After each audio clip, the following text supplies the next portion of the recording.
teman-teman. Oke, assalamualaikum warahmatullahi wabarakatuh. Jadi perkenalkan, di sini saya Andika Saifullah. Di sini saya akan menjelaskan tentang sentralisasi birokrasi menurut buku Anthony Reid di bab 7. Nah, jadi Anthony Reid di sini menjelaskan bahwa sejak awal kemerdekaan, pemerintah Republik Indonesia itu mewarisi struktur birokrasi yang bersifat sangat tersentralisasi gitu. Nah, jadi dan struktur ini juga merupakan warisan langsung dari masa pendudukan Jepang di tahun 1942 sampai 1945. Nah, jadi Jepang telah merombak sistem pemerintahan Hindia Belanda dengan menghapus dua tingkat pemerintahan terendah dari sistem pemerintahan dalam negeri Belanda. Nah, dengan begitu pemerintahan Jepang meninggalkan struktur yang monolitik, hierarkis, dan berpusat di atas gitu. Nah, jadi di mana setiap keputusan penting mengalir dari pusat ke daerah tanpa banyak ruang bagi otonomi lokal. Nah, jadi setelah kemerdekaan, struktur semacam ini secara otomatis diwarisi oleh Republik Indonesia karena menjadi satu-satunya sistem birokrasi yang siap pakai untuk menjalankan pemerintahan pada masa itu. Nah, baik, kita masuk di bagian latar belakang terjadinya sentralisasi. Yang pertama itu ada dari warisan kolonial Jepang. Nah, jadi menurut Reid, inti dari sentralisasi birokrasi Indonesia pasca kemerdekaan itu adalah lanjutan dari pola kekuasaan Jepang yang menekankan pada keseragaman dan disiplin militer. Nah, Jepang menghapus struktur pemerintahan tradisional yang lebih otonom dan menggantinya dengan sistem yang dikontrol langsung dari pusat pemerintahan militer. Nah, setelah Jepang menyerah, pemerintah Republik Indonesia ini mengambil alih sistem tersebut karena kondisi darurat dan keterbatasan sumber daya. Nah, Republik sendiri belum sempat untuk membangun sistem baru, sehingga sistem Jepang dianggap yang paling efisien dan menjaga stabilitas dan ketertiban administrasi. Nah, lalu yang bagian kedua itu yang bagian B, kebutuhan menyatukan wilayah yang terpecah. Nah, jadi setelah proklamasi 17 Agustus 1945, wilayah Indonesia itu belum memiliki bentuk pemerintahan yang seragam. Nah, di berbagai daerah, terutama itu di luar Jawa, muncul pemerintahan lokal yang berdiri sendiri dan terkadang bertentangan dengan pusat. Nah, oleh sebab itu, pemerintahan pusat merasa perlu menyatukan sistem administrasi nasional ini agar semua wilayah tunduk pada satu mekanisme yang sama. Hal ini menjadi dasar kebijakan menyamakan sistem Sumatera dengan sistem yang ada di Jawa. Baru yang ketiga itu revolusi sosial di Sumatera, Maret 1946. Nah, menurut Anthony Reid, ia menyoroti bahwa revolusi sosial di Sumatera Timur pada Maret 1946 menjadi momen penting dalam pembentukan sistem birokrasi yang seragam. Nah, revolusi itu menggulingkan banyak bangsawan dan penguasa tradisional yang sebelumnya menjadi bagian dari struktur feodal pemerintahan lokal. Nah, jadi setelah revolusi, pemerintah pusat segera menata ulang sistem administrasi di Sumatera agar selaras dengan sistem yang berada di Jawa, yaitu Bupati Camat. Langkah ini menunjukkan keinginan pemerintah pusat untuk menegaskan bahwa Sumatera merupakan bagian integral dari Republik Indonesia sendiri dan bukan wilayah yang berdiri sendiri. Nah, lalu masuk di pembentukan Kementerian Agama Januari 1946 itu. Nah, Anthony Reid juga mencatat bahwa pembentukan Kementerian Agama juga merupakan bagian dari proyek sentralisasi. Tujuannya itu ialah untuk mengendalikan dan menyeragamkan administrasi keagamaan, khususnya yang Islam, yang sebelumnya dikelola oleh organisasi-organisasi lokal seperti cabang Masyumi atau Majelis Syuro Muslimin. Nah, dengan adanya kementerian ini, pemerintah pusat mulai mengambil alih urusan-urusan agama dan tangan lembaga masyarakat, sehingga otoritas negara semakin luas mencakup bidang spiritual dan sosial. Nah, lalu kita masuk di bagian yang kedua. Tadi kan yang pertama itu kita membahas latar belakang. Nah, yang kedua itu dampaknya pada masa itu. Nah, apa dampaknya? Yang pertama itu terciptanya pemerintahan yang tersentralisasi. Nah, jadi kebijakan ini berhasil menciptakan pemerintahan yang teratur dan efisien di atas kertas karena seluruh sistem berada di bawah kendali pusat. Administrasi di Sumatera, Jawa, dan daerah lainnya mulai menggunakan pada struktur yang sama, yaitu gubernur, residen, bupati, dan camat.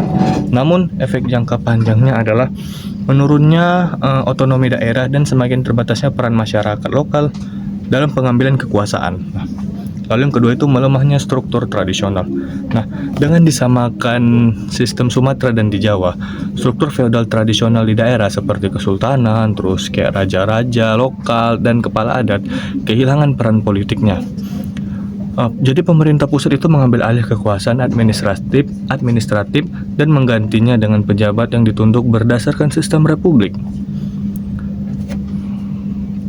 Nah, jadi bukan berdasarkan keturunan atau adat. Nah, hal ini memperkuat legitimasi republik. Nah, tetapi juga menimbulkan ketegangan sosial antara kelompok tradisional dengan birokrat yang baru. Nah, lalu yang ketiga itu terjadinya ketegangan antara pemerintah dan masyarakat daerah. Nah, jadi terjadi ketegangan antara pemerintah dan masyarakat daerah. Sentralisasi ini menyebabkan daerah merasa kurang diwakili dalam pemerintahan. Nah, pada masa itu banyak pejabat daerah terutama di luar Jawa menganggap kebijakan ini sebagai bentuk dominasi politik Jawa atas wilayah lain. Nah, Anthony Reid menilai bahwa sejak awal revolusi benih ketidakpuasan daerah terhadap pusat sudah tumbuh di sini. Dan pada dekade-dekade berikutnya melahirkan berbagai pemberontakan daerah seperti yang kita tahu, contohnya itu ada PRRI atau Pemerintah Revolusioner Republik Indonesia yang melahirkan Dewan-Dewan Gajah, Dewan Banteng, dan Dewan Garuda itu. Dan Permesta atau Perjuangan Rakyat Semesta pada 1958 di Sulawesi, tepatnya di Manado, yang didirikan oleh Alex Kawilarang itu. Nah, lalu yang keempat itu konsolidasi nasional. Nah, di sisi positif, sentralisasi ini membantu Republik mempertahankan kesatuan nasional di tengah ancaman Belanda dan ketidakstabilan internal.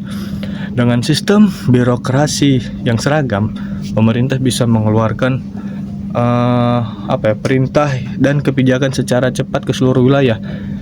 Nah, hal ini merupakan sesuatu yang penting dalam masa perang kemerdekaan.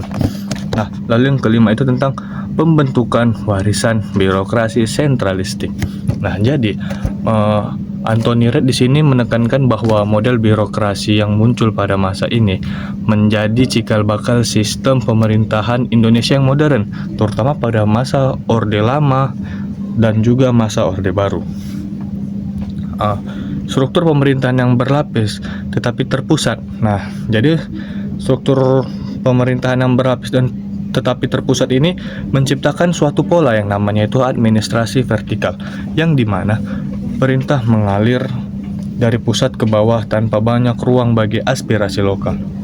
Nah, jadi di sini saya dapat menyimpulkan bahwa menurut Anthony Reid, sentralisasi birokrasi pada masa awal Republik adalah hasil dari adaptasi cepat terhadap kondisi pasca kolonial dan kebutuhan menjaga persatuan bangsa.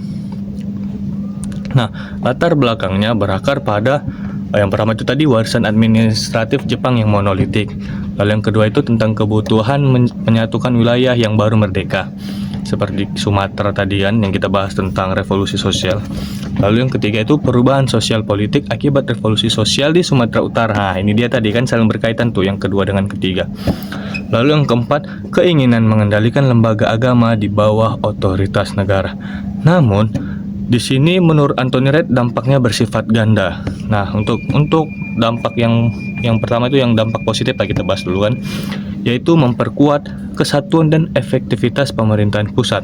Lalu untuk dampak negatifnya yaitu mengikis otonomi daerah, mematikan struktur tradisional, dan menimbulkan ketegangan politik antara pusat dan daerah. Contoh itu seperti PRRI dan Permesta tadi yang memunculkan namanya disintegrasi nasional. Nah, oke, mungkin itu saja yang dapat saya sampaikan. Lebih dan kurang saya mohon maaf. Wabillahi taufiq wal hidayah. Wassalamualaikum warahmatullahi wabarakatuh. Sampai bertemu di video selanjutnya. Halo teman-teman, perkenalkan saya Mas Desi Yombing. Di sini saya akan membahas tentang reformasi pemerintahan revolusi komunis dari buku Anthony Reid bab 7 dengan subbab ketiga yaitu tentang ekonomi tren. Nah, yang pertama adalah tentang peran negara dalam ekonomi. Nah, teman-teman tahu nggak sih bagaimana kondisi ekonomi setelah kemerdekaan Indonesia?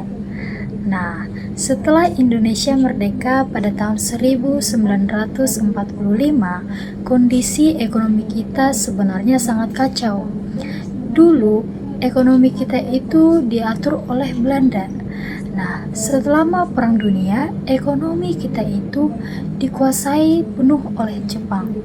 Nah, begitu Jepang kalah dan pergi, banyak perusahaan, pabrik, dan juga perkebunan yang ditinggalkan begitu saja dan tidak ada yang mengurus. Nah, di sisi lain, rakyat Indonesia waktu itu belum mempunyai pengusaha atau kelas menengah untuk mengambil alih seluruh perusahaan-perusahaan besar tersebut. Artinya, kalau dibiarkan begitu saja, bisa-bisanya nanti ekonomi kita itu akan benar-benar berhenti dan tidak ada lagi produksi, tidak ada lagi perdagangan, dan rakyat bisa mengalami kelaparan. Nah, karena itu pemerintah berpikir kalau rakyat itu belum mampu untuk mengelola ekonomi, berarti negara harus ikut turun tangan langsung. Nah, menurut Anthony Reid, sejak awal revolusi, negara menjadi pemain utama dalam ekonomi Indonesia, bukan karena keinginan, tetapi karena kondisi yang memaksa. Nah, jadi langkah awal yang digunakan adalah pengambil alihan aset Jepang. Nah, pengambil alihan aset ekonomi ini berkaitan erat dengan kekosongan kepemilikan, di mana setelah Jepang itu menyerah kepada sekutu pada Agustus tahun 1945, di mana perusahaan-perusahaan besar yang sebelumnya itu dikendalikan oleh Jepang ditinggalkan tanpa pengelola. Sementara rakyat Indonesia pada saat itu sangat membutuhkan aktivitas ekonomi untuk kehidupan tetap berjalan. Nah, pada 20 Maret tahun 1946, pemerintah Republik akhirnya memutuskan untuk mengambil alih seluruh aset Jepang tersebut. Nah, tujuannya adalah agar perusahaan itu bisa berjalan dan ekonomi rakyat dapat bergerak. Namun, pengambil alihan ini sering sekali tidak terkoordinasi dengan baik, karena banyak pengambil alihan yang dilakukan secara spontan tanpa peraturan yang jelas, sehingga muncullah berbagai ketimpangan dan tidak keefisienan. Nah, di satu sisi, ekonomi rakyat sudah dapat bergerak kembali, tetapi di sisi lain, pengelolaan aset menjadi tidak merata, dan sebagian hasilnya itu tidak masuk ke kas negara. Nah, banyak pemerintah daerah, pegawai sipil, tokoh lokal, dan bahkan tentara atau TNI yang ikut mengelola perusahaan-perusahaan tersebut. Bahkan kadang ada kelompok militer daerah yang ikut untuk menguasai aset tersebut untuk kepentingan pribadi mereka. Nah, dalam pengambil alihan aset tersebut ada perdebatan yang terjadi. Nah, tentang siapa yang harus mengatur industri tersebut. Nah, masa itu muncul pada saat itu, kalau bukan Jepang atau Belanda, lalu siapa yang akan berhak untuk mengelola industri tersebut? Banyak buruh atau pekerja pabrik berpikir agar mereka saja yang akan mengelola industri tersebut, karena mereka terinspirasi dari istilah anarko-sindikalisme. Nah, di mana anarko-sindikalisme ini merupakan suatu paham yang percaya kalau buruh itu harus mengatur tempat kerjanya sendiri tanpa adanya ikut campur tangan sedikit pun dari pemerintah. Nah, tapi tahu nggak respon dari pemerintah Republik pada saat itu bagaimana? Nah, jadi pemerintah Republik menolak ide tersebut, di mana tokoh-tokoh seperti Amir Syarifuddin dan juga Sultan Syahrir khawatir kalau buruh mengatur sendiri, nanti malah terjadi kekacauan ekonomi dan politik. Nah, menurut mereka, negaralah yang harus menjadi alat revolusi. Maksudnya adalah negara yang harus memimpin perubahan sosial dan ekonomi. bukan kelompok tertentu. Jadi waktu itu arah ekonomi Indonesia cenderung sebagai sosialisme negara. Nah, di mana sosialisme negara ini merupakan suatu sistem di mana negara mengatur produksi dan distribusi barang. Nah, tujuannya adalah agar ekonomi itu tetap stabil di tengah perang. Walaupun hasilnya kadang rakyat kecil itu kurang dilibatkan langsung. Nah, tahu nggak dari mana sumber uang negara pada saat itu? Nah, jadi sumber uang negara pada saat itu berasal dari hasil monopoli dan barter. Nah, karena Belanda melakukan blokade ekonomi, semua jalur perdagangan ke luar negeri itu ditutup, di mana pemerintah harus pintar untuk mencari duit. Nah, seperti halnya di Jawa, pemerintah yang waktu itu berkedudukan di Yogyakarta akhirnya mengandalkan 3 sumber utama, yaitu pegadaian, garam, dan juga opium atau candu. Nah, ketiga sektor ini dikelola langsung oleh negara dan hasilnya itu digunakan untuk kepentingan pemerintahan, perang, dan juga diplomasi. Nah, meskipun hasilnya itu tidak besar, tetapi masih cukup untuk membuat ekonomi kita tetap berjalan.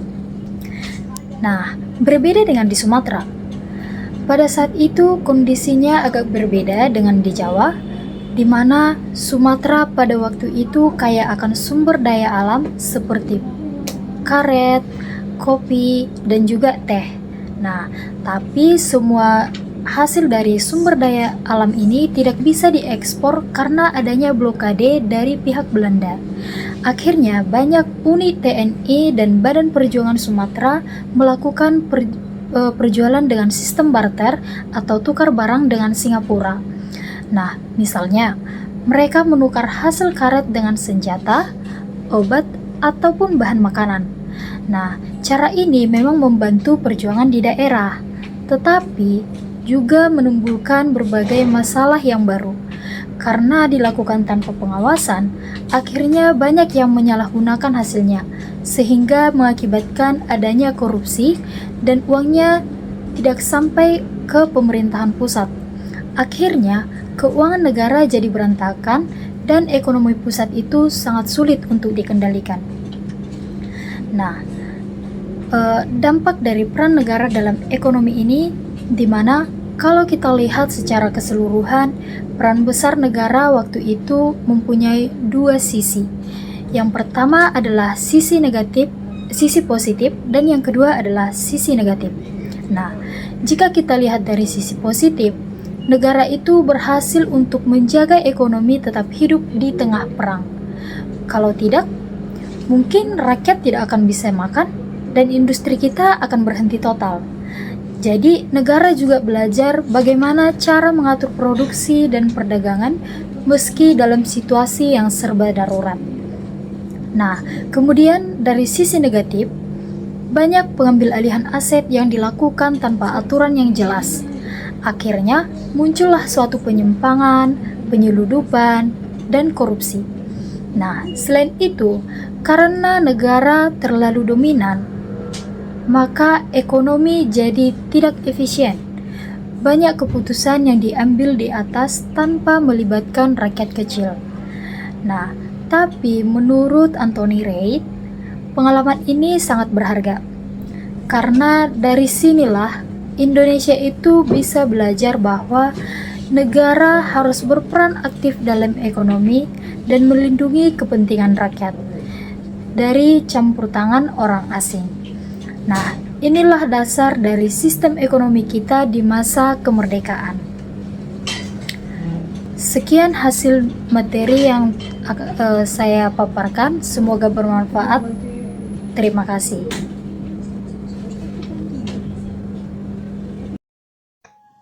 Halo teman-teman, perkenalkan nama saya Jendi Victor Sarki. Saya dari kelas D reguler 23. Nah, di sini saya akan menjelaskan mengenai materi yang saya dapat, yaitu kondisi dan kebijakan ekonomi Indonesia pada masa revolusi 1945 sampai 1949. Nah, teman-teman, ketika kita mendengar kata revolusi, yang terbayang biasanya adalah perang, pertempuran, dan perjuangan bersenjata melawan Belanda. Namun di balik itu semua, ada perjuangan lain yang tidak kalah penting, yaitu perjuangan ekonomi yang kita hadapi pada masa itu. Nah, teman-teman bayangkan saja, Indonesia baru saja merdeka pada saat itu, tetapi semua sistem ekonomi peninggalan Belanda dan Jepang hancur total. Perdagangan terputus, uang tidak bernilai, barang langka, dan rakyat hidup dalam kesusahan. Nah, dalam waktu 10 menit ini atau kurang lebih 10 menit ini, kita akan melihat bagaimana kondisi ekonomi rakyat saat itu, apa saja kebijakan yang ditempuh pemerintah, dan bagaimana perjuangan ekonomi ikut menentukan arah kemerdekaan bangsa kita. Oke, saya akan lanjut ke materinya. Yang pertama sekali di sini ada kondisi hidup rakyat. Pada awal masa kemerdekaan, sekitar tahun 1945 sampai 1946, kehidupan rakyat Indonesia sempat sedikit membaik. Masih ada stok bahan makanan dan kebutuhan pokok peninggalan Jepang. Rakyat bisa hidup walaupun serba terbatas. Tetapi keadaan itu tidak berlangsung lama. Meskipun tahun 1947 ekonomi Indonesia jatuh ke dalam krisis berat, penyebab utamanya adalah blokade ekonomi yang dilakukan oleh Belanda. Belanda memblokir semua jalur perdagangan laut dan udara agar Republik tidak bisa berdagang dengan dunia luar.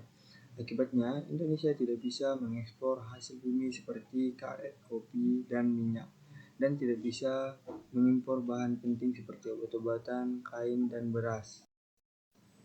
Selain itu, beberapa daerah kaya sumber daya seperti Sumatera Timur dan Jawa Barat berhasil dikuasai kembali oleh Belanda. Kedudukan wilayah ini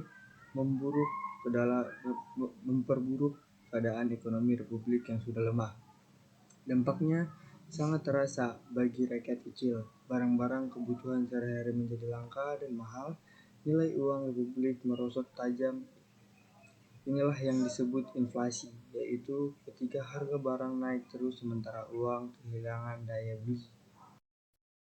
Banyak rakyat akhirnya hidup dengan sistem barter, menukar barang dengan barang, misalnya menukar beras dengan garam atau kain dengan minyak. Rakyat tidak hanya berjuang di medan perang, tetapi juga berjuang untuk makan setiap hari atau memperjuangkan kehidupan sehari-hari. Krisis ekonomi ini membuat perjuangan kemerdekaan terasa sangat berat. Banyak energi bangsa tersisa hanya untuk bertahan hidup, tetapi semangat untuk merdeka tidak pernah padam. Yang kedua di sini ada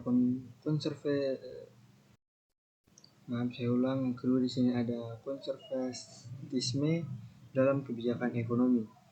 Lalu bagaimana sikap pemerintah Republik menghadapi situasi itu? Nah, kebijakan pemerintah pada saat itu atau Kementerian Ekonomi waktu itu memilih langkah yang konservatif, artinya berhati-hati dalam tidak melakukan perubahan yang terlalu drastis. Menurut sejarawan Anthony Reid, Kementerian Ekonomi saat itu didominasi oleh tokoh-tokoh dari dua partai besar, yaitu PNI dan Masyumi. Keduanya memiliki perdagangan ekonomi yang moderat. Mereka tidak setuju dengan ide-ide ekstrim seperti nasionalisasi besar-besaran terhadap perusahaan asing. Mungkin teman-teman semua bertanya, kenapa kan? Karena mereka khawatir langkah-langkah seperti itu justru bisa menimbulkan ketegangan internasional dan memperburuk ekonomi dalam negeri yang sudah sangat rapuh. Jadi pemerintah lebih fokus pada menjaga kestabilan politik dan ekonomi, meskipun akibatnya tidak banyak perubahan besar yang terjadi. Kebijakan yang terlalu hati-hati ini memang membuat situasi tidak semakin kacau, tapi membuat pembangunan ekonomi berjalan sangat lambat. Dengan kata lain, pada masa revolusi, pemerintah lebih sibuk mempertahankan keberlangsungan negara daripada memikirkan kebutuhan ekonomi jangka panjang. Dan yang ketiga ada rencana ekonomi nasional.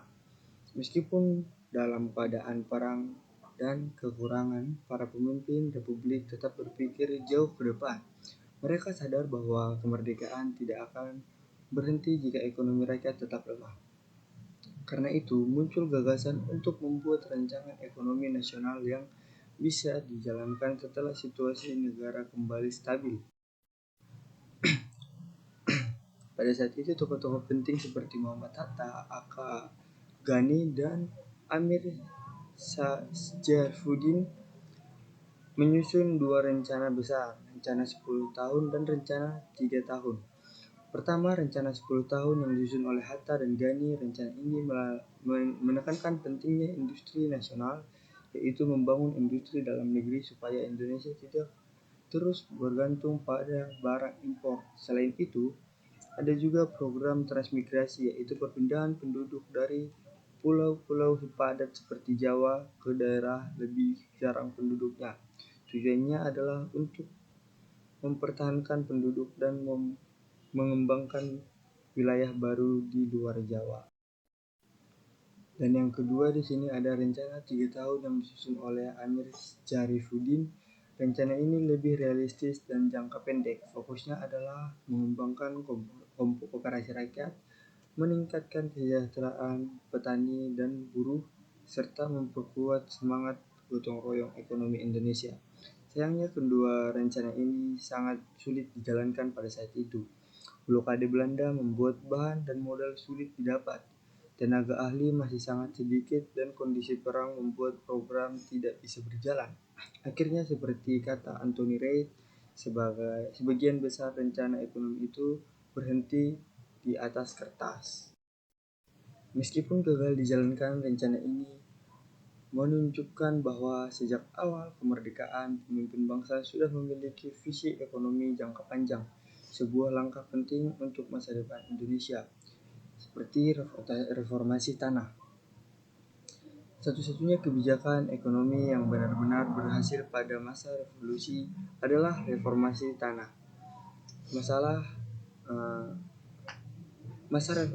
Masalah tanah sangat penting karena sebagian besar rakyat Indonesia saat itu adalah petani.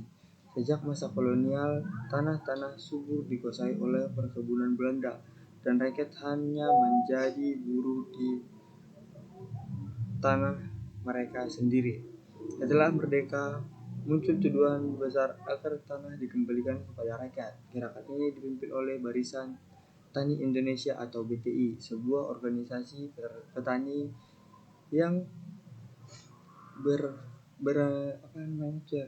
berafiliasi dengan Partai Komunis Indonesia atau PKI. BTI aktif berorganisasi petani di berbagai daerah, terutama di Jawa Tengah dan Jawa Timur. Puncak pergerakan terjadi pada awal tahun 1948 di Klaten, Suryakarta, ketika ribuan petani melakukan demonstrasi besar-besaran menuntut agar tanah perkebunan Belanda dikembalikan kepada mereka. Sebagai respon, pemerintah Republik mengeluarkan Undang-Undang Nomor 13 Tahun 1948 yang membatalkan hak konferensi atau Constitutionsrecht, yaitu hak perusahaan Belanda untuk tetap menggunakan tanah Indonesia. Dengan undang-undang ini, tanah perkebunan dikembalikan kepada para petani penggarap. Kebijakan ini disambut gembira oleh rakyat karena menjadi bukti nyata bahwa kemerdekaan membawa perubahan yang mereka rasakan langsung. Reformasi tanah ini bukan hanya memperbaiki ekonomi desa, tetapi juga memperkuat dukungan rakyat kepada pemerintah Republik. Petani merasa bahwa perjuangan kemerdekaan tidak hanya untuk merdeka secara politik, tetapi juga untuk mewujudkan keadilan sosial dan kesejahteraan bersama sesuai cita-cita pembuka Undang-Undang tahun 1945. Nah, jadi teman-teman semua, masa revolusi tidak hanya tentang pertempuran melawan Belanda, tetapi juga tentang bagaimana bangsa kita berjuang menghadapi krisis ekonomi dan membangun dasar bagi negara baru. Kondisi rakyat memang sangat sulit, barang langka, harga melambung, dan ekonomi kacau. Namun, di tengah keterbatasan itu, para pemimpin kita tetap berpikir jauh ke depan, menyusun rencana ekonomi, dan melakukan langkah nyata seperti reformasi tanah. Dari perjuangan ini kita belajar bahwa kemerdekaan sejati tidak hanya berarti bagi pemerintah, tetapi berarti bagi semua rakyat Indonesia. Oke teman-teman, sekian materi yang dapat saya jelaskan. Terima kasih.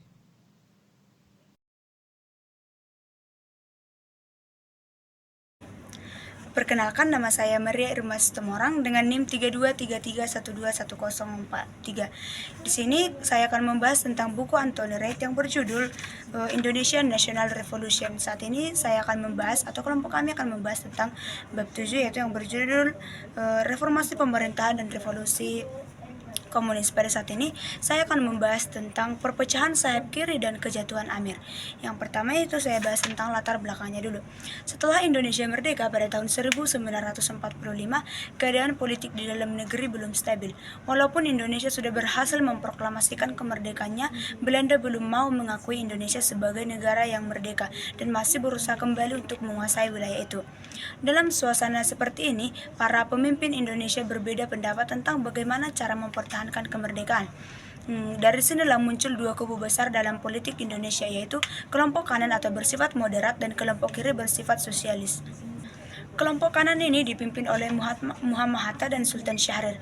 Mereka disebut moderat karena lebih suka jalan diplomasi, artinya menyelesaikan masalah lewat perundingan dan negosiasi dengan Belanda. Mereka juga lebih dekat dengan negara barat seperti Amerika Serikat dan Inggris karena dianggap bisa membantu perjuangan Indonesia di mata dunia internasional. Sementara di kelompok kiri ini dipimpin oleh Amir Syarifuddin, seorang tokoh muda yang berpikiran sosialis atau paham yang menekankan pemerintahan dan keadilan bagi rakyat kecil. Amir lebih percaya bahwa perjuangan kemerdekaan ini harus dilakukan lewat revolusi rakyat dan perlawanan bersenjata, bukan lewat perundingan.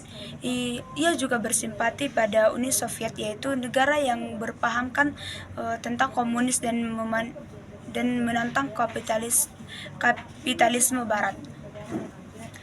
Perbedaan dua pandangan inilah yang menjadi latar belakang perpecahan politik Indonesia pada tahun 1948. Nah, pada bagian pertama kita akan membahas tentang kejatuhan Amir Syarifuddin pada tahun 1948. Amir Syarifuddin saat itu masih menjabat sebagai Perdana Menteri Republik Indonesia. Ia memimpin kabinet yang disebut sebagai Kabinet Amir yang didukung oleh kelompok kiri. Pada masa pemerintahannya, Indonesia terlibat dalam agresi militer Belanda pertama, yaitu pada Juli 1947.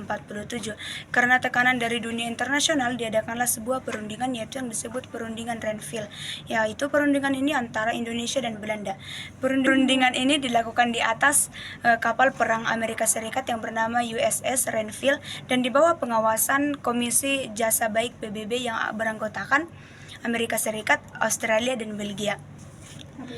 Tujuan perundingan ini sebenarnya untuk menghentikan perang, tetapi hasilnya justru merugikan Indonesia. Wilayah Republik menyusut menjadi sangat kecil, hanya meliputi Yogyakarta, sebagian Jawa Tengah, dan Sumatera. Selain itu, pasukan TNI atau Tentara Nasional Indonesia yang berada di luar wilayah dipaksa mundur kembali ke daerah Republik. Bagi rakyat dan banyak partai politik, hasil perjanjian itu sangat mengecewakan.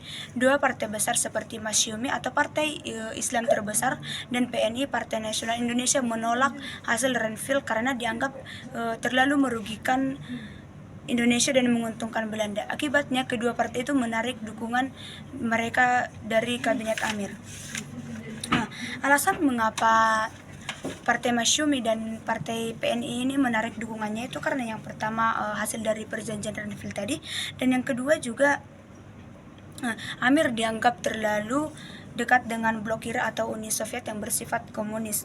Mereka khawatir jika Amir yang memimpin arah politik, maka politik akan lebih condong ke arah komunisme. Padahal pada saat itu rakyat lebih dominan umat Islam menolak ide-ide komunisme. Karena kehilangan dukungan politik ini, Kabinet Amir jatuh pada Januari 1948. Dengan jatuhnya kabinet ini, kekuatan kelompok kiri ikut melemah di pemerintahan dan situasi politik mulai memanas. Nah, pada materi kedua kita akan membahas tentang perpecahan Partai Sosialis. Setelah Amir jatuh, partainya sendiri yaitu Partai Sosialis atau PS pecah menjadi dua kubu. Yang sebelumnya Partai Sosialis ini menggabungkan dua kubu, yaitu kelompok Sultan Syahrir yang dimana bersifat moderat dan pro diplomasi, dan kelompok Amir yang bersifat revolusioner. Setelah Amir jatuh, kedua kubu ini akhirnya pecah dan hubungan mereka merenggang karena Amir Syarifuddin kecewa kepada Sultan Syahrir karena merasa bahwa Sultan Syahrir ini terlalu pro ke barat. Sedangkan Sultan Syahrir sendiri juga kecewa kepada Amir karena Syahrir menganggap bahwa Amir ini terlalu keras dan menentang kebijakan Hatta, dan juga Amir dianggap terlalu dekat pada kalangan komunis. Akhirnya pada 13 Februari 1948, Syahrir secara resmi keluar dari Partai Sosialis dan kemudian dia mendirikan sebuah partai yang bernama Partai Sosialis Indonesia, yaitu atau PSI, yang dimana partai ini bukanlah lanjutan dari Partai Sosialis sebelumnya. Dengan keluarnya Syahrir, Partai Sosialis kehilangan hubungan dekatnya dengan kelompok moderat. Menurut Anthony Reid, sejak saat itulah Amir berdiri di kubu kiri dan mulai membentuk aliansi dengan kekuatan-kekuatan sosialis dan komunis. Nah, pada materi ketiga kita akan membahas tentang pembentukan Front Demokrat Rakyat atau FDR. Karena sudah tidak punya kekuatan lagi di parlemen, akhirnya Amir dan kelompok kiri membentuk Front Demokrat Rakyat pada 26 Februari 1948.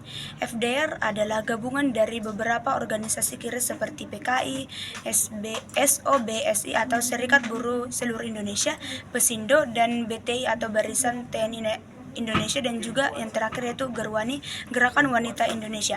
Tujuan FDR adalah memperjuangkan nasib rakyat kecil melalui aksi massa, bukan lagi lewat politik parlemen. Mereka mengkritik kebijakan Kabinet Hatta yang dianggap terlalu pro barat dan tidak memperhatikan kaum buruh dan petani. Dengan berdirinya FDR ini, politik Indonesia mulai berubah dari persaingan ide menjadi konfrontasi terbuka antara kubu kiri dan kubu kanan. Nah, mengapa FDR ini lebih memihak kepada buruh atau petani? Karena pada saat itu Indonesia itu 80%-nya adalah petani. FDR atau Front Demokrat Rakyat ini sadar bahwa jika ingin melakukan sebuah revolusi besar harus menggerakkan rakyat kecil yang suaranya jauh lebih banyak. Pada pembahasan keempat ini kita akan membahas tentang krisis konsulat Soviet. Ketegangan antara FDR dan pemerintahan Hatta semakin tinggi setelah muncul krisis konsulat Soviet pada Mei 1948. Ketika Amir masih menjadi Perdana Menteri, Indonesia pernah menandatangani perjanjian konsulat dengan Uni Soviet yang yaitu bentuk kerjasama diplomatik antar negara. Namun setelah Amir jatuh, pemerintahan Hatta menolak untuk mempublikasikan perjanjian itu karena takut membuat Amerika Serikat marah. Saat itu dunia sedang berada di masa perang dingin, yaitu persaingan antara dua kekuatan besar dunia, yaitu blok barat yang dipimpin oleh Amerika Serikat dan sekutunya, dan blok timur yang dipimpin oleh Uni Soviet dan sekutunya. Indonesia yang baru saja merdeka berusaha bersikap hati-hati agar tidak terseret ke dalam salah satu blok. Namun bagi kelompok FDR, tindakan Hatta itu dianggap pengkhianatan terhadap semangat revolusi. Mereka menuduh pemerintah menjilat Amerika dan meninggalkan rakyat kecil. Akibatnya, hubungan antara kelompok kiri dan pemerintahan semakin rusak. Perpecahan ini menjadi latar belakang langsung dari pemberontakan Madiun pada tahun 1948, di mana FDR dan PKI akhirnya memberontak terhadap pemerintahan pusat. Materi selanjutnya adalah Musso dan Jalan Baru pada tahun 1948. Setelah situasi politik semakin tegang, muncullah tokoh baru yang memperkuat kubu kiri, yaitu Musso. Musso adalah tokoh komunis senior yang sudah aktif sejak masa penjajahan penjajahan Belanda. Ia pernah ikut dalam pemberontakan komunis 1926. Ia melarikan diri ke Uni Soviet dan tinggal di sana selama kurang lebih 20 tahun. Musso dikenal sebagai loyalis Stalin. Artinya, ia memang sangat setia kepada Joseph Stalin, yaitu seorang pemimpin Uni Soviet yang berpaham komunis total. Komunisme total artinya semua kekayaan dan alat produksi dimiliki bersama, bukan pribadi. Musso kembali ke Indonesia pada Agustus 1948 dan tiba di Yogyakarta, yaitu ibu kota Republik pada masa itu. Kedatangannya itu membawa ide baru yang disebut Jalan Baru atau dalam ejaan lama disebut Japan Baru. Yang pertama yaitu kita akan membahas tentang kebijakan Jalan Baru atau doktrin Camp atau doktrin to Camp. Musso datang dengan membawa gagasan dari Moskow yang disebut doktrin to Camp. Artinya dunia itu sedang terbagi menjadi dua kubu besar, yaitu yang pertama kubu kapitalis yang dipimpin oleh Amerika Serikat dan kubu sosialis komunis yang dipimpin oleh Uni Soviet. Menurut Musso, Indonesia seharusnya tidak bersikap netral dan berpihak ke Barat, tetapi harus bergabung pada blok sosialis atau blok timur dan menjalankan revolusi rakyat seperti Uni Soviet. Ia mengkritik kebijakan Hatta yang dianggap terlalu pro-barat dan anti-rakyat. Musso ingin mengubah arah politik Indonesia sepenuhnya menjadi ke arah kiri. Yang kedua yaitu fusion atau pergabungan antara partai-partai kiri menjadi PKI. Musso juga menilai bahwa perpecahan di antara kelompok kiri ini membuat perjuangan semakin lemah. Karena itu, ia mengusulkan agar semua kekuatan kiri bersatu dalam sebuah partai besar, yaitu Partai Komunis Indonesia atau PKI. Maka dari bulan Agustus sampai September 1948 dilakukanlah penggabungan atau fusion antara beberapa partai kiri seperti Partai Sosialis pimpinan Amir Syarifuddin, Partai Buruh, dan Pesindo atau Pemuda Sosialis Indonesia. Amir sendiri bahkan mengaku bahwa ia sudah menjadi anggota PKI sejak sebelum perang.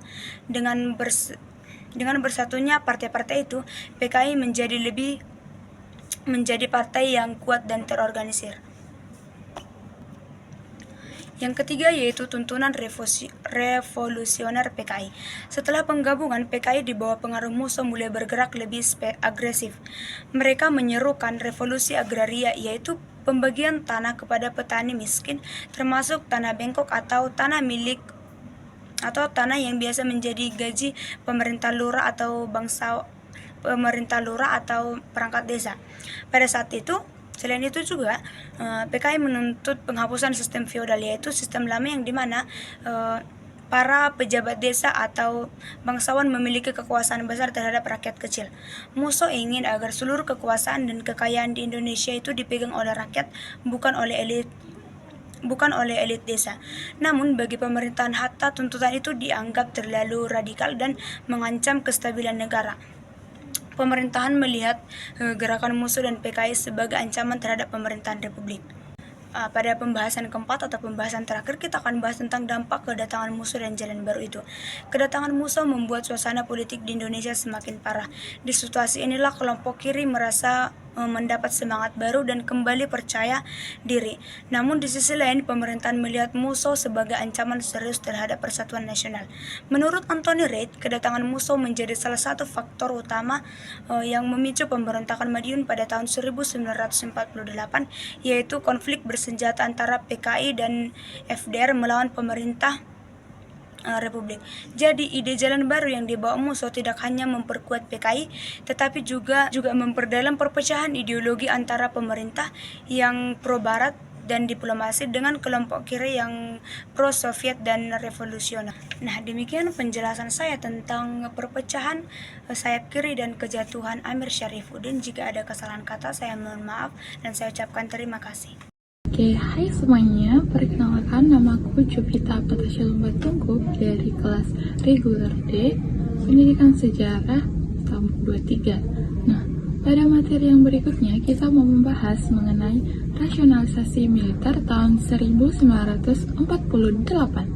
Nah, sebelumnya kita sudah belajar mengenai Perjanjian Renville, di mana setelah dilakukannya perjanjian ini pada tanggal 17 Januari tahun 1948, sisi Indonesia ini menjadi genting.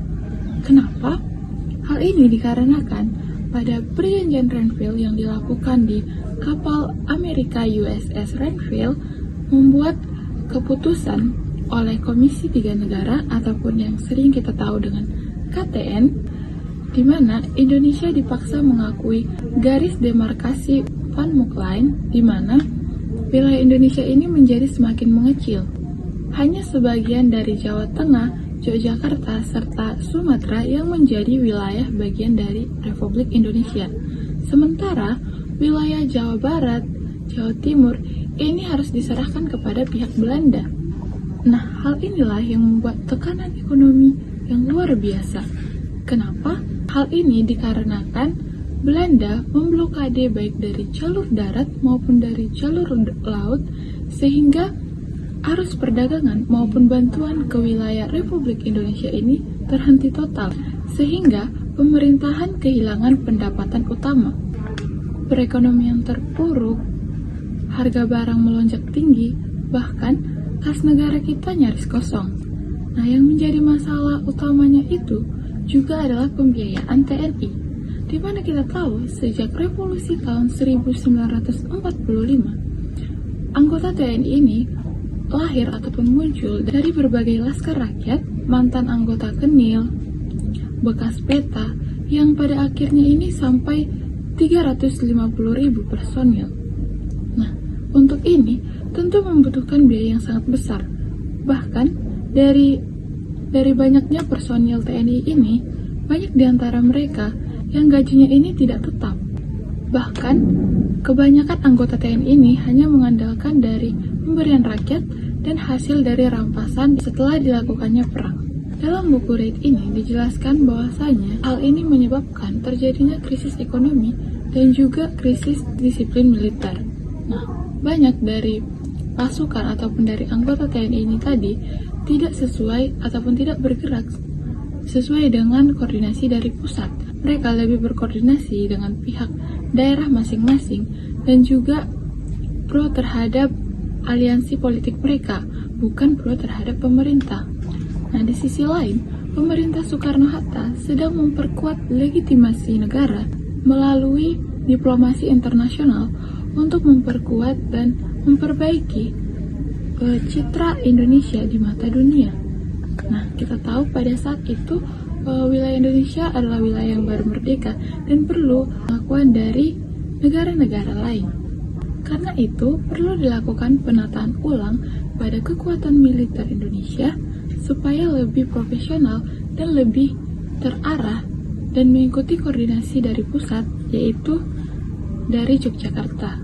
Nah, hal inilah yang disebut dengan rasionalisasi militer, yaitu upaya untuk mengubah kekuatan dari militer yang tadinya revolusioner rakyat menjadi kekuatan militer ataupun kekuatan angkatan perang yang disiplin serta profesional. Tokoh yang menjadi pelaksana kebijakan ini adalah Kolonel Abdul Haris Nasution, di mana pada saat itu beliau sedang menjabat sebagai Kepala Staf Operasi TNI. Nah, beliau merupakan seorang perwira muda yang memiliki pemikiran profesional dalam bidang TNI. Dalam buku Anthony Reid, Nasution memandang bahwasannya keberhasilan revolusi itu tidak hanya mungkin dengan kekuatan yang besar secara jumlah, namun perlu dilakukan dengan kekuatan yang kecil namun disiplin dan juga terarah, dan bahkan ada komando yang jelas. Inilah yang menjadi kekuatan ataupun keberhasilan dari suatu revolusi. Ia sadar bahwa pasukan TNI saat itu berasal dari rakyat yang muncul secara spontan karena adanya perang, di mana pasukan-pasukan ini memang memiliki semangat juang yang tinggi, tapi mereka bertindak tanpa koordinasi dan sulit dikendalikan dari pihak pusat ataupun pemerintahan yang ada di Yogyakarta, sehingga banyak daerah-daerah yang bertindak secara sewenang-wenang, dan ini merusak citra dari Republik Indonesia sendiri. Untuk inilah dilakukan yang namanya rasionalisasi dan reorganisasi TNI atau yang kita singkat dengan RERA. Nah, apa yang menjadi tujuan RERA ini sendiri? Di mana tujuan dari RERA ini yaitu mengurangi jumlah personil TNI, menertibkan struktur dari TNI, serta melakukan pembentukan TNI yang siap tempur dan profesional. Divisi-divisi yang tadinya terlalu besar ini akan dikurangi dan digantikan dengan unit-unit mobile ataupun pasukan yang bergerak cepat, dilengkapi dengan peralatan tempur dan sistem yang baik. Jadi, para pasukan TNI yang tadinya sudah dikurangi, mereka kembali menjadi rakyat ataupun masyarakat sipil, ataupun dialihkan kepada sektor-sektor lain untuk membantu perekonomian dari negara kita sendiri ataupun negara Indonesia. Dalam hal ini, Divisi Siliwangi dijadikan sebagai model dari tentara negara Indonesia.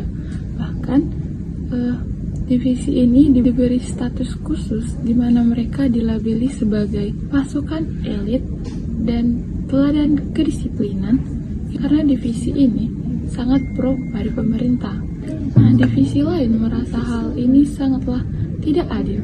Mereka menganggap bahwa kebijakan dari Nasution ini hanya menguntungkan unit-unit yang pro kepada pemerintah dan pasukan lokal dan laskar rakyat ini menjadi tersingkirkan.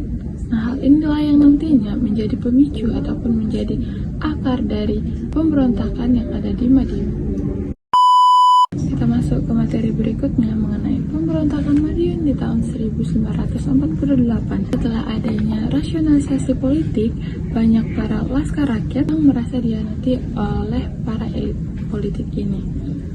Banyak dari mereka yang menganggap bahwasanya mereka yang berjuang dengan semangat revolusioner yang tinggi seperti Pesindo ataupun pemuda sosialis, laskar rakyat, serta pasukan-pasukan ataupun unsur kiri yang lainnya menganggap bahwa pemerintahan Hatta ini lebih pihak kepada kaum borjuis, pegawai, serta militer yang konservatif. Mereka yang tadinya sudah menikmati TNI ini harus kehilangan pekerjaan mereka, kehilangan senjata mereka, bahkan mereka kehilangan status sosial mereka yang tadinya ada di berbagai daerah-daerah ataupun di wilayah mereka masing-masing. Said menulis bahwasanya golongan kiri melihat adanya pergeseran harusnya membangkitkan harapan dari rakyat miskin dan juga para buruh terhenti kepada birokrasi sipil dan juga para perwira militer. FDR mulai aktif untuk menentang pemerintahan dari Hatta, terutama pada saat pemerintahan Amir Syarifuddin ini dilengsarkan ataupun digantikan oleh pemerintahan Hatta, karena pada saat itu di bulan Januari pemerintahan Amir tidak berhasil menyelesaikan perjanjian Renville. Musa juga dibantu oleh tokoh-tokoh lain seperti Nikana, Setiadi, Sumarsono, serta Maruto Darusmano.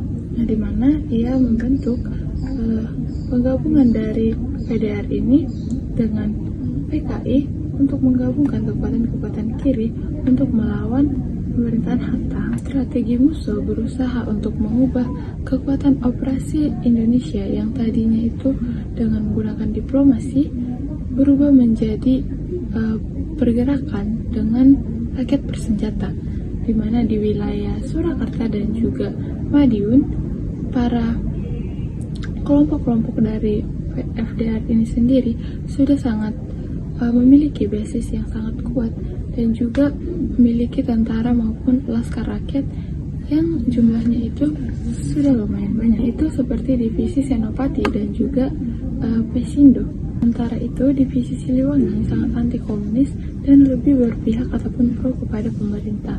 Nah, sehingga dari hal ini terjadilah rival ataupun bentrok antara divisi Siliwangi dengan FDR.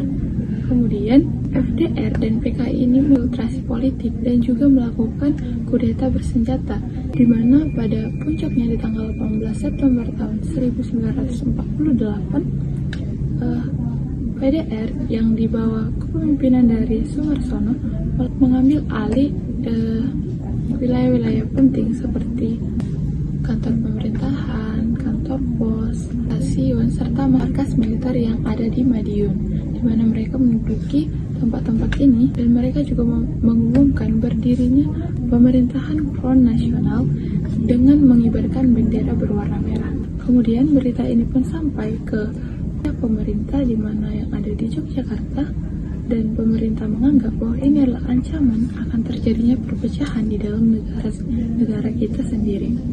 Nah, dengan ini pada keesokan harinya di tanggal 19 September, Soekarno mengumumkan dan menyampaikan pidatonya supaya rakyat memilih antara Musso dan PKI yang akan menjatuhkan ataupun menghancurkan Indonesia, atau memilih pemerintah Soekarno-Hatta untuk menuju keselamatan. Dari sinilah dapat bahwa rakyat lebih berpihak kepada pemerintahan Soekarno-Hatta dan mendukung pemerintahan dari wakil presiden kita, Hatta, dan juga Panglima Besar Sudirman. Karena rakyat lebih berpihak kepada Soekarno-Hatta, pemerintah pun mengeluarkan surat untuk melakukan penumpasan militer yang ada di Madiun. Kolonel Sungkono yang merupakan komandan divisi di Kediri diangkat menjadi gubernur militer Jawa Timur untuk menumpaskan perlawanan di Kediri. Kemudian divisi Siliwangi juga diterjunkan ke wilayah Madiun untuk menumpaskan perlawanan yang ada di sana. Penumpasan ini berjalan dengan cepat, di mana tidak sampai 2 bulan penumpasan untuk PDR dan juga PKI ini berhasil diselesaikan, di mana Musso sendiri tewas saat tertembak pada penumpasan di tanggal 31 Oktober tahun 1948 di Ponorogo, dan juga Amir Syarifuddin dapat ditangkap di bulan Desember dan kemudian dieksekusi pada tanggal 20 Desember 1948. Karena keberhasilan dari penumpasan ini juga, pemerintah Soekarno-Hatta dipandang dunia bahwa Indonesia itu adalah anti komunis, dan negara-negara lain seperti Amerika Serikat dan negara-negara barat mendukung Indonesia untuk melawan Belanda. Kan tetapi revolusi sosial yang diimpikan dari kaum kiri berhenti total, di mana revolusi Indonesia beralih dari gerakan rakyat bersenjata berubah menjadi gerakan negara nasional yang terpusat dan juga birokrasi. Dan dari peristiwa ini juga membuat warisan yang pahit bagi negara Indonesia sendiri, di mana ribuan orang yang dianggap simpatik kepada kaum-kaum ataupun pihak kiri akan ditangkap, dipenjara, bahkan dieksekusi tanpa pengadilan yang jelas. Selain itu, hubungan pemerintah dengan gerakan-gerakan rakyat, khususnya kelompok-kelompok buruh dan juga tani ini menjadi renggang, di mana sejak saat itu perjuangan rakyat miskin dan pekerja untuk keadilan sosial tidak lagi menjadi prioritas utama dari negara. Komunisme dan juga gerakan-gerakan kiri dicap sebagai ancaman negara, di mana stigma ini melekat dalam politik Indonesia sampai puluhan tahun, bahkan menjadi tindakan anti komunisme di masa berikutnya, termasuk dalam tragedi 1965. Nah, demikianlah penjelasan yang boleh saya sampaikan dari buku Anthony Reid ini. Semoga penjelasan saya dapat membantu. Terima kasih sudah menonton. See you.